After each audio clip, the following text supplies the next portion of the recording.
Hello, this is Dr. Paul Cottrell, and I'm going to be reading Parah Adumah, Chapter 14 by Maimonides.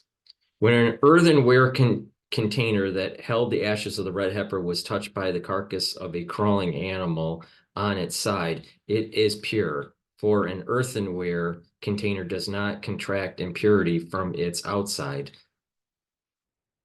even with regard to this purification process. If, however, one placed the container on top of the carcass of the crawling animal, the ashes contract impurity, even though the container remained pure, as indicated by Numbers chapter 19, verse 9 states, and he shall place them down outside the camp in a pure place, and this is not a pure place. Not only does placing the ashes on the carcass of a crawling animal render them impure, they contract impurity even if they are placed on food, which is a secondary derivative of impurity, or the like, which are less substantial types of impurity originating in rabbinic decrees. For it is written, a pure place, that is, that they should not be placed on any impurity whatsoever. Similar rulings apply if an earthenware container holding the ashes of a red heifer was placed on an aperture in an impure house. If the container was hanging within the inner space of the house, the ashes contract impurity, even if the aperture was not a handbreadth or a handbreadth in size. I'm sorry, not a handbreadth by a handbreadth in size. It was not hanging into the inner space of the house. It is impure if the aperture is a handbreadth by a handbreadth in size. If a container was made of stone, the ashes are pure whether the aperture is a handbreadth by handbreadth or not. Similarly, when a container that has the ashes of the red heifer or sanctified water was sealed, closed, and placed under the same shelter as a corpse, the ashes and or the water are impure. The rationale is that articles associated with the purification process of the red heifer are not protected by a closed seal, for with regard to them, it is written a pure place, and this is not a pure place. Similarly, sacrificial foods and liquids are not protected from impurity by being in a sealed container. Nevertheless, water that had not been sanctified and an empty container that was purified for use in this purification process are protected by a sealed container.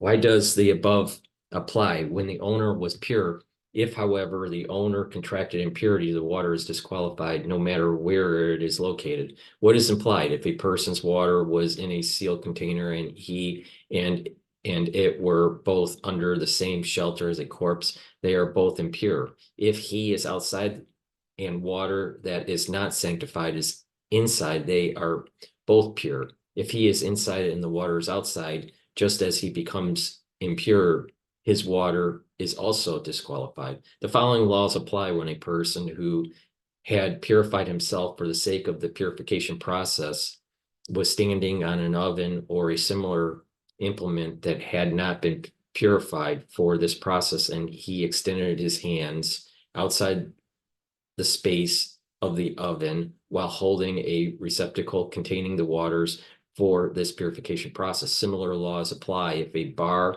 was placed over an oven and the receptacles holding the water for this purification process were hanging from either side. The receptacles are impure because they are not in a place where it is pure for this purification process. Since they are supported by the oven, it is as if they were placed on top of it. If, however, one was standing on an oven while holding an empty receptacle that was purified for this purification process, or water that was not yet sanctified, their prior state of purity remains unchanged. If one was standing away from an oven and stretched out his hand and took a container that had water sanctified for this purification process and carried it over the oven, it remained pure. Similarly, if one can sprinkle this water, it passed over an impure place.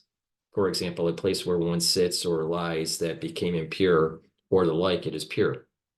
When a receptacle containing water for the purification process involves the ashes of the red heifer touches a receptacle containing the sanctified food, the receptacle that contains the sanctified water and everything inside of it is considered as impure. The receptacle containing the sacrificed food, by contrast, remains pure. Similarly, if a person who purified himself for his purification process touched both of these receptacles, each one with one of his hands, while they were placed on the ground, the receptacle containing the sanctified water becomes impure.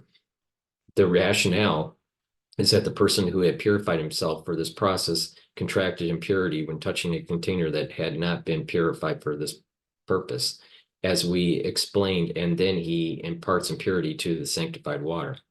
If he lifted up both receptacles, each with a different hand, they are both impure. The receptacle containing the sanctified water becomes impure because it was touched by a person who touched a container that was not purified for the sake of the purification process. And the one containing the sacrificial food became impure because it was lifted by the person who became impure by carrying the sanctified water. For the water conveying impurity when carrying, because it contracted impurity from the receptacle containing the sacrificial food. For this reason, if the receptacle containing the sacrificial food was wrapped in paper and he lifted it up, and the paper without touching the receptacle itself, and he lifted up the receptacle containing this sanctified water in his other hand, they are both pure. He did not contract impurity with regard to the purification process involving the ashes of the red heifer, since he did not touch the other receptacle. If, however, he touched the receptacle containing the sacrificial food with his hand, they both contract impurity, even though the receptacle containing the sanctified water was wrapped in paper. If he moved the two receptacles with his hands simultaneously without touching them, they are both pure. For a receptacle that was not purified for this process does not impart impurity to a person who purified himself for the purpose, unless he touches it with his hands, unless it is fit to contract impurity when a Zab lies or sits upon it, as we explained. In all the situations, there were a question with regard to the impurity in the ruling, in that one is pure with regard to Truma, as will be explained. He is also considered pure with regard to this purification process. With regard to all the situations where Truma is left for its status to be determined, were such a situation occur with regard to the water of the ashes designated for this process, they should be disposed of. If pure entities were used on the above utensils, or if a person became involved in such a situation where he could cause the ashes and the water to be disposed of, the status of the pure entity is left in balance. Rafters are not considered as utensils, hence they are pure in regard to Truma, sacrificial foods, and the purification process involved, the ashes of the red heifer. The following laws apply when a dried fig, that is Truma, fell into water sanctified with its purification process, and then it was taken out and eaten. If it is the size of an egg, the water becomes impure, whether the fig was impure or pure. The rationale is that all foods, even sanctified foods, are not pure with regard to its purification process. One who partakes of it is liable of death because he partook of Truma after contracting impurity from the sanctified water. If the fig is not the size of an egg, the water remains pure because food does not impart impurity to other entities unless it is the size of an egg.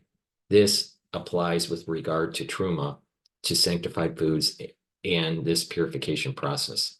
That concludes chapter 14, Parah Adumah. Please subscribe to all my channels. I have 3 channels on YouTube, Brighteon, Bitchute, and Rumble. Also follow me on GETTR and on X. I also have Podomatic and Apple Podcasts, so you can listen to audio files of my work. Please subscribe to all those types of modalities. All the links are in the description of this video and all my videos. Thank you for listening and have a nice day.